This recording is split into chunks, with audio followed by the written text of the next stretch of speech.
Jangan lupa subscribe YouTube channel Metro TV News dan jangan lupa nyalakan notifikasinya.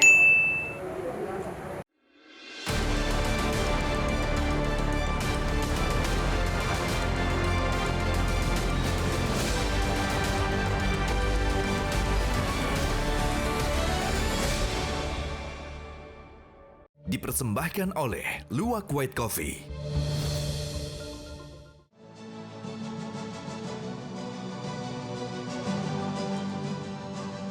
Selamat malam para pemirsa, ketemu lagi di Hot Room dengan saya, Hotman Paris.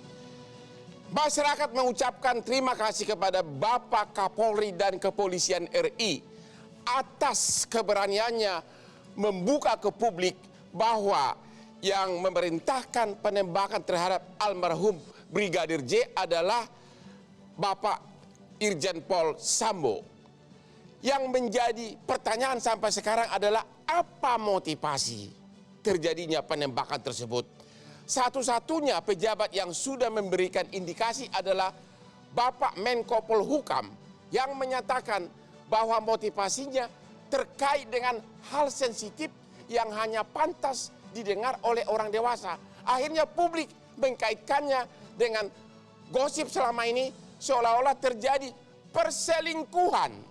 Pertanyaannya adalah, kalau memang ada pertengkaran antara suami istri tentang perselingkuhan, apakah masuk di akal si suami memerintahkan ajudannya untuk menembak?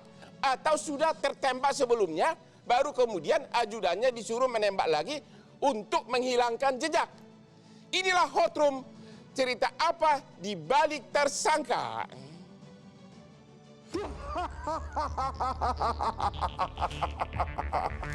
Bravo! Bravo, bravo. Kapolri dan jajaran kepolisian sudah dengan gagah mengungkap kasus yang selama ini terasa kelam dan gelap. Irjen Sambo tersangka. Oh,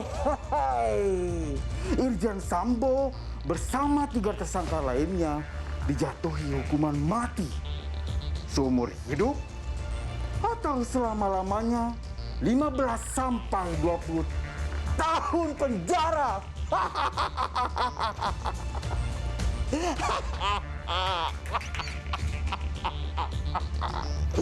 Tapi ada yang belum terkuat. Apa sebenarnya motif di balik pembunuhan Brigadir J ini? Apakah benar ada pelecehan seksual seperti yang selama ini digembar-gemborkan?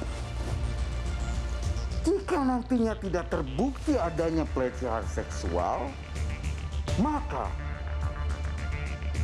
nama Brigadir Nofriansyah Yosua Huta Barat harus dibersihkan.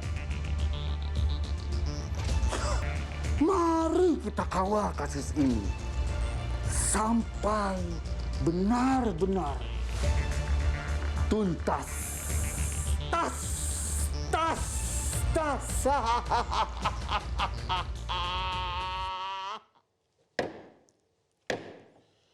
Untuk membahas topik ini, sudah hadir narasumber di studio yang akan saya sebutkan nama-namanya. 1, Bapak Kamarudin Simajuntak, kuasa hukum keluarga Brigadir Joshua Huta Barat. Horas tulang. Horas. Berikutnya Bapak Muhammad Burhanuddin, kuasa hukum Barada Eliezer yang dalam perjalanan akan segera menyusul. Berikutnya Bapak Albertus Wahyu Rudanto, Komisioner Kompolnas yang dikenal dengan Pak Wahyu. Selamat malam. Selamat malam, Pak. Berikutnya Bapak Irjen Pol Dedi Prasetyo, Kepala Divisi Humas Polri yang hadir melalui Zoom. Selamat malam, Pak Dedi. Selamat malam, Bang Hotma. Berikutnya Bapak Hasto Atmojo Suroyo, Ketua Lembaga Perlindungan Saksi dan Korban melalui Zoom. Selamat malam, Pak Hasto. Selamat malam, Bang Hotman. Oke, sebelum saya bertanya, seperti kebiasaan Hotman, makanya selalu sukses menganalisa kasus, selalu diawali dengan minum kopi. Saraf saya langsung segar. Pak Dedi, masyarakat menunggu dan masyarakat juga berterima kasih atas keberanian kepolisian mengungkapkan fakta terbaru ke masyarakat, yaitu ternyata yang memerintahkan penembakan adalah Irjen Pol Sambo. Sekarang ini yang belum terungkap ke publik dan seluruh rakyat menunggu adalah apa motivasi penembakan tersebut. Karena tidak mungkin seseorang menembak untuk membunuh tanpa ada motivasi. Dan yang pertama mengungkap ke publik adalah Bapak Menko Polhukam yang mengatakan soal motif biar nanti diskonstruksi hukumnya karena itu sensitif. Hal sensitif yang mungkin hanya didengar oleh manusia dewasa. Pak Dedi, selama ini setelah beredar spekulasi di masyarakat bahwa yang terjadi adalah dugaan perselingkuhan. Ada yang mengatakan bahwa nyonya ada hubungan dengan ajudan, sedangkan suami ada hubungan diduga dengan seorang polwan. Dan pernyataan Menko Polhukam ini semakin menguatkan adanya spekulasi bahwa itulah motifnya. Bagaimana tanggapan dari Pak Dedi? Ya, baik. Terima kasih, Pak Hotman. Pada prinsipnya, tim sus yang dibentuk oleh Bapak Kapolri, yang sesuai dengan perintah dari Bapak Presiden, untuk membuka kasus ini secara terang-benderang, apa adanya, dan jujur. Dan tentunya hal tersebut ditindaklanjuti oleh Bapak Kapolri. Bapak Kapolri sudah menunjukkan komitmennya. Dengan pembentukan tim sus ini, tim sus sudah bekerja dengan sangat luar biasa, dan juga prinsip kehati-hatian, ketelitian, kecermatan, serta proses pembuktian secara ilmiah. Ini menjadi standar operasional prosedur dari tim sus.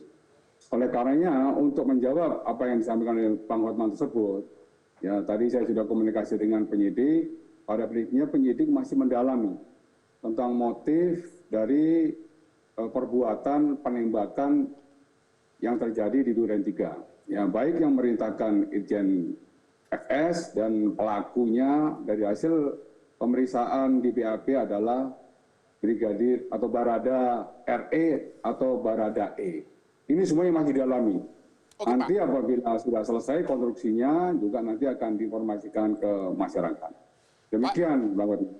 Pak Dedi, pada waktu tim sus atau penyidik bertanya ke Barada E, pasti Barada E menceritakan. Yang kami tanya hanya apa pernyataan Barada E ke tim sus maupun ke penyidik tentang penyebab terjadinya keributan hari itu. Hanya ini belum tentu fakta yang benar, tapi kan karena Polri sudah berani menyatakan bahwa Barada E sudah mengaku, pasti Barada E pasti juga mengaku apa motivasinya. Mungkin Bapak bisa kasih nggak sedikit clue-nya? Kalau masalah itu saya tidak berani menyampaikan, Pak Hotman, karena saya menyampaikan tentunya berdasarkan fakta yang disampaikan oleh penyidik kepada saya. Karena sampai dengan hal ini penyidik masih menyampaikan bahwa semuanya masih berproses. Ya, pemeriksaan terhadap Ibu PS juga masih berproses, kemudian pendalaman kepada para saksi juga masih proses, termasuk pemeriksaan tambahan terhadap Irjen FSS juga masih berproses. Ini kan masih berproses semua, Bang Hotman. Belum bisa disampaikan apabila nanti sudah selesai, baru mungkin bisa diinformasikan lebih lanjut, Bang Hotman. Karena Bapak juga sebagai seorang senior polisi, kalau seorang suami istri bertengkar, apakah masuk di akal si Irjen Pol ini menyuruh ajudannya nembak, atau sudah tertembak terlebih dahulu, sudah menembak lebih dahulu, baru kemudian si ajudan ini disuruh nembak untuk menghilangkan jejak? Kira-kira analisa dari segi seorang Bapak polisi senior bagaimana? Ya, sekali lagi, Warma, tentunya ini bagian daripada materi penyidikan yang masih didalami oleh penyidik, Warma. Jadi kita tidak mau mendahului berandai-andai, biar penyidik bekerja dulu, Bang Hotman, sesuai dengan proses pembuktian secara ilmiah. Penyidik sudah melakukan pemeriksaan terhadap saksi-saksi maupun menetapkan tersangka yang langsung berada di TKP. Baik itu Brigadir RR termasuk saudara Oke, K. Gitu, Bang Hotman. satu lagi pertanyaan. Kalau ternyata pelecehan seksual yang diadukan oleh si nyonya adalah laporan palsu, rekayasa. Ya. Apakah terbuka kemungkinan bahwa Nyonya pun akan juga jadi tersangka dalam peristiwa penembakan tersebut karena ada di lokasi pada saat itu? Ya, betul Bang Hotman. Jadi untuk kerja dari tim sus ini kan ada dua ya Bang Hotman. Satu, Itsus mendalami tentang hal tersebut, yang termasuk nanti tentang motif. Dari Itsus tersebut, dari hasil pendalaman Itsus, apabila nanti ada unsur pidananya, maka akan dilimpahkan kepada Bareskrim.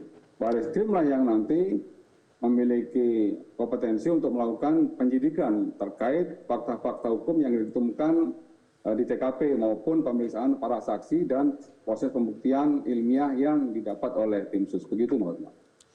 Apakah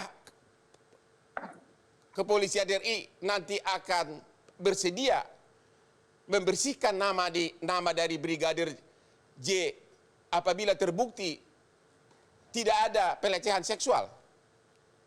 Ya tentunya komitmen itu sudah ditunjukkan oleh Pak Kapolri. Pada saat dari pihak keluarga minta otopsi ulang atau rehumasi itu sudah kita lakukan. Termasuk ketika dari pihak keluarga meminta Polri untuk melakukan pemakaman kedinasan, itu pun didengar oleh Pak Kapolri dan itu kita laksanakan. Artinya bahwa ini menunjukkan komitmen Pak Kapolri mendengarkan dari semua pihak ya untuk menyelesaikan permasalahan ini secara terang-terang, secara objektif, secara transparan dan akurat. Oke, kita istirahat dulu. Kita akan tanya lagi detail dari kepada Pak Dedi dan juga sebentar lagi Pak Burhanuddin, kuasa dari Brother E akan hadir dan juga para narasumber. Setelah yang berikut ini.